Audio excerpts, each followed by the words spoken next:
आज वैशाख कृष्ण तृतीया शके 1937 संकष्ट चतुर्थी सादर करत आहोत ठाणे वार्ता। ठळक घडामोडी। जिल्हा मध्यवर्ती सहकारी बँकेवर सहकार पॅनलचं वर्चस्व। गेल्या 9 महिन्यात हेल्मेट न घालणाऱ्या 134 पोलिसांवर कारवाई आणि जिल्हाधिकारी कार्यालयातील उपहारगृहाच्या पाण्यात सापडल्या आळ्या। या आणि इतर घडामोडी विस्तृत ठाणे वार्ता पहा श्रीस्थानक वाहिनीवर। आता सकाळी 9:15 पासून रात्री 9:15 पर्यंत ठाणे वार्ता, ठाण्यातील पहिलं दृकश्राव्य माध्यम। श्रीस्थानक वाहिनी ठाण्याची स्वतःची वाहिनी। ठाण्यातील घडामोडी, कार्यक्रम, वादविवाद, अगदी गाणी, नाटक याचा आनंद घर बसल्या पहा श्रीस्थानक वाहिनी। आपल्या ठाण्याचं हक्काचं व्यासपीठ श्रीस्थानक वाहिनी।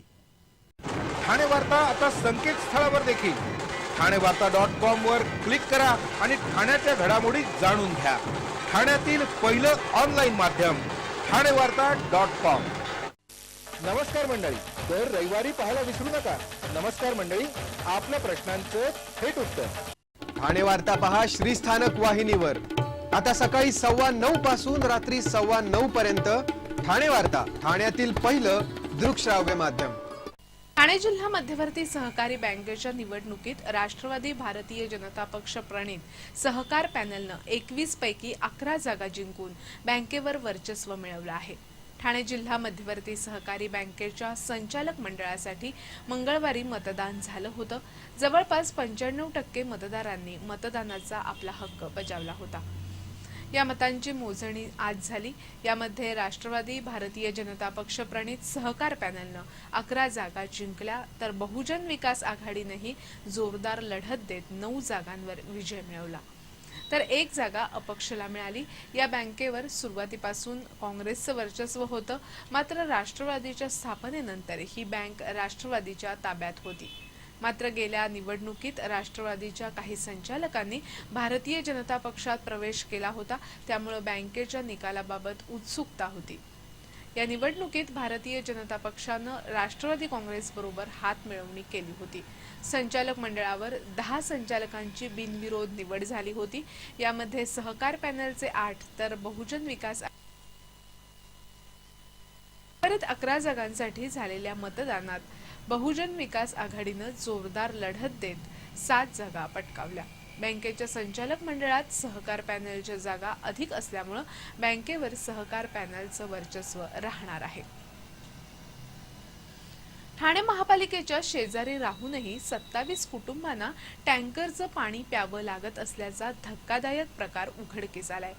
काँग्रेसच्या एका पदाधिकाऱ्यामुळे या 27 गावांवर ही वेळ आली आहे। ठाणे महापालिका मुख्यालय परिसरात भक्ती मंदिर मार्गात काँग्रेसचे पदाधिकारी मोहन तिवारी आणि त्यांचे बंधू जगन्नाथ तिवारी यांची कथित मालमत्ता आहे। याच भागात असलेल्या अहिल्यादेवी परदेशी चाळीत 27 कुटुंब 1959 पासून राहत आहेत। पालिकेला रीतसर कर भरणा करूनही या रहिवाशांना ना शौचालय ना पिण्याचं पाणी मिळत आहे। तिवारी बंधू वीज मीटर अथवा पाणी घेण्यास अडथळे निर्माण करतात असा रहिवाशांचा आरोप आहे। पालिकेमध्ये सत्ता शिवसेनेची, स्थानिक नगरसेवक हिराकांत फरडे ही शिवसेनेचेच, तरीही त्यांना तिवारी बंधू जुमानत नसल्याची माहिती स्थानिक रहिवाशांकडून दिली जाते। गेले महिनाभर हे रहिवासी टँकरचं पाणी घेत आहेत। टँकरमधून पाणी सांडलं तरी तिवारी बंधू भांडण उकरून काढत असल्यानं रहिवासी दडपणाखाली आहेत। नव्या पाणी जोडणीसाठी पालिकेनं मान्यता दिली होती, पण तिवारी बंधूंनी त्याला हरकत घेतली। पालिकेनं यावर सुनावणी घेतली असता तिवारी यांनी कागदपत्र सादर करण्यासाठी 10 दिवसांची वेळ मागून घेतली आहे, पण रहिवाशांना मात्र तोपर्यंत टँकरचाच आधार घ्यावा लागणार आहे। निवड श्रेणीच्या प्रशिक्षणाचे आदेश आल्यानंतरही तांत्रिक कारणास्तव प्रशिक्षणात सहभाग नाकारलेल्या सर्व शिक्षकांना सामावून न घेतल्यास शिक्षक परिषदेचे आमदार रामनाथ मोते यांनी आंदोलनाचा इशारा दिल्यानंतर या शिक्षकांच्या प्रशिक्षणातील अडथळा दूर झाला आहे। 3 दिवसापासून जिल्ह्यातील वरिष्ठ आणि कनिष्ठ निवड श्रेणीचं प्रशिक्षण सुरू आहे। पालघर जिल्ह्यासाठी स्वतंत्र केंद्र न दिल्यामुळे पालघरमधील प्रशिक्षणार्थीही ठाण्यात प्रशिक्षण घेत आहेत। यामुळे नियोजन बिघडल्यानं 30 शिक्षकांना प्रशिक्षणात सहभागी होऊ नये असं सांगण्यात आलं। प्रशिक्षणाचे आदेश मिळूनही ऐनवेळी सहभाग नाकारल्यामुळे संतप्त झालेल्या शिक्षकांनी शिक्षक परिषदेकडे दाद मागितली।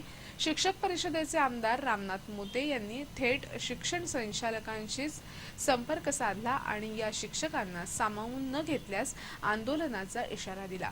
त्यानंतर शिक्षण संचालकांनी सर्वांना प्रशिक्षणात सामावून घेण्याबाबत पुन्हा आदेश दिले। त्यानंतरच या शिक्षकांच्या प्रशिक्षणामधील अडथळा दूर होऊ शकला। ठाणे वार्ता पहा श्रीस्थानक वाहिनीवर आता सकाळी 9:15 पासून रात्री 9:15 पर्यंत ठाणे वार्ता, ठाण्यातील पहिलं दृकश्राव्य माध्यम। आपला परिसर स्वच्छ आणि सुंदर ठेवण्यासाठी ठाणे महापालिकेत सहकार्य करा। ओला सुका कचरा वेगवेगळा जमा करा आणि रोगराईपासून मुक्तता मिळवा। ठाणे वार्ता आता संकेतस्थळावर देखील ठाणेवार्ता.com वर क्लिक करा आणि ठाण्याच्या घडामोडी जाणून घ्या। ठाण्यातील पहिलं ऑनलाईन माध्यम ठाणेवार्ता.com। डॉक्टर आणि रुग्णांचं पिढ्यानपिढ्यांचं जिव्हाळ्याचं नातं म्हणजेच डॉक्टर बेडेकर हॉस्पिटल आता अत्याधुनिक सोयी सुविधा आणि तंत्रज्ञान युक्त वंध्यत्व निवारण केंद्रात IVF आणि टेस्ट ट्यूब बेबीचीही सुविधा। Doctor Bedekar hospital, Maharshi Karvepath, Thane. 65 वर्षांची निरंतर सेवा। Jaipuri jewellery exhibition cum sale, 50% बचत। American diamond sets, mangalsutra, fancy bracelet, fancy earring top, radium आणि गोल्ड प्लेटेड बांगड्या आणि अन्य ज्वेलरी फक्त जयपुरी ज्वेलरी एक्झिबिशन मध्ये, अशोका बेसमेंट जवळ, गोखले रोड, नौपाडा, ठाणे पश्चिम। ठाणे वार्ता पहा श्रीस्थानक वाहिनीवर आता सकाळी 9:15 पासून रात्री 9:15 पर्यंत ठाणे वार्ता, ठाण्यातील पहिलं दृकश्राव्य माध्यम।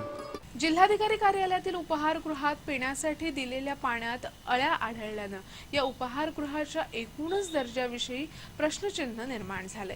शिवमावळा या साप्ताहिकाचे कार्यकारी संपादक नामदेव काशीद हे जिल्हाधिकारी कार्यालयात काही कामानिमित्त आले होते। त्यावेळी ते उपहारगृहात गेले असताना त्यांना पिण्यासाठी दिलेल्या पाण्यात अळ्या आढळून आल्या। याबाबत त्यांनी कर्मचाऱ्यांकडे विचारपूस केली असता त्यांनी उडवाउडवीची उत्तरं दिली।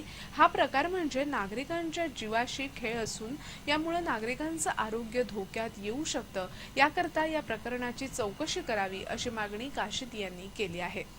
या उपहारगृहाच्या मालकामुळे नागरिकांचं आरोग्य धोक्यात घालू नये अशी मागणी त्यांनी केली। कोट्यावधीचं कर्ज मिळवून देण्याचं आमिष दाखवून 40 लाखांची फसवणूक करणाऱ्या चौघांवर नौपाडा पोलीस ठाण्यात गुन्हा दाखल झालाय। नेरूळ इथे राहणाऱ्या रोहित छाबरा यांचं रामवाडीत कार्यालय आहे। छाबरा यांना गायत्री अय्यर, आनंद अय्यर, संतोष सामला आणि सुजाता रंगास्वामी यांनी 30 कोटी रुपयांचं कर्ज मिळवून देण्याचं आमिष दाखवलं होतं। यापोटी गेल्या ऑक्टोबर महिन्यापासून या चौकडीनं छाबरा यांच्याकडून 40 लाख रुपये घेतले। मात्र बरेच दिवस होऊनही पुढे काहीच होत नसल्यामुळे रोहित छाबरा यांनी पैशासाठी लकडा लावला। पण या चौघांनी कर्जही मिळवून दिलं नाही आणि 40 लाखही परत केले नाहीत। म्हणून छाबरा यांनी या चौघांविरोधात नौपाडा पोलीस ठाण्यात गुन्हा दाखल केलेल्या तक्रारीनंतर या चौघांविरुद्ध फसवणुकीचा गुन्हा दाखल झालाय। आई आणि भावाला जीवे ठार मारण्याची धमकी देत एका अल्पवयीन मुलीवर तिच्या सावत्र वडिलांनीच वारंवार अत्याचार करण्याचा प्रकार उघडकीस आलाय। डोंबिवली पोलिसांनी या पीडित युवतीच्या तक्रारीनंतर सावत्र वडील असलेल्या विपुल नारकरला अटक केली आहे। ही पीडित युवती आपली आई आणि भाऊ यांच्या समवेत राहत होती। तिचे सावत्र वडीलही त्यांच्याबरोबर राहत होते। या पीडित युवतीचे तुषार शिंदे या मुलाबरोबर मैत्रीचे संबंध होते याची माहिती तिच्या सावत्र वडिलांना होती। याचा फायदा घेत आणि घरात इतर कोणी नसल्याचं पाहून तू तुषार शिंदे बरोबर फिरतेस तर माझ्यासोबत संबंध ठेवायला हरकत नाही असं बोलून त्यानं तिच्यावर बळजबरी केली। त्यानंतरही वर्षभर हा प्रकार कुणाला सांगितल्यास तिच्या आईला आणि भावाला जीवे ठार मारण्याची धमकी देत तिच्या मनाविरुद्ध अनेक वेळा त्याने तिच्यावर अत्याचार केले। अखेर या मुलीनंच आपल्या सावत्र वडिलांविरोधात पोलिसांकडे तक्रार केल्यानंतर डोंबिवली पोलिसांनी विपुल नारकरला अटक केली आहे।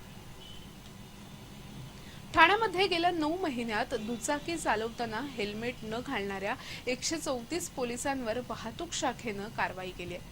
माहिती अधिकारात देण्यात आलेल्या उत्तरातून ही माहिती उघड झाली आहे। ठाण्यातील एक सामाजिक कार्यकर्ते सत्यजित शहा यांनी यासाठी बराच पाठपुरावा केला होता। दुचाकी चालवताना हेल्मेट घालावं असा कायदा आहे। वाहतुकीचे सर्व नियम पोलिसांनाही लागू असताना पोलिसांकडून फारशी त्याची अंमलबजावणी केली जात नव्हती।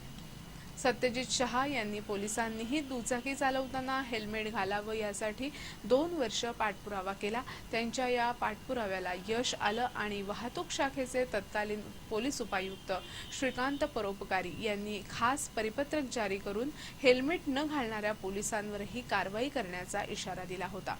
अलीकडेच त्यांनी याबाबत माहिती अधिकारात माहिती घेतली असता 1 ऑगस्ट पासून 31 मार्च या 9 महिन्याच्या काळात हेल्मेट न घालणाऱ्या 134 पोलिसांवर कारवाई करण्यात आल्याची माहिती त्यांना देण्यात आली।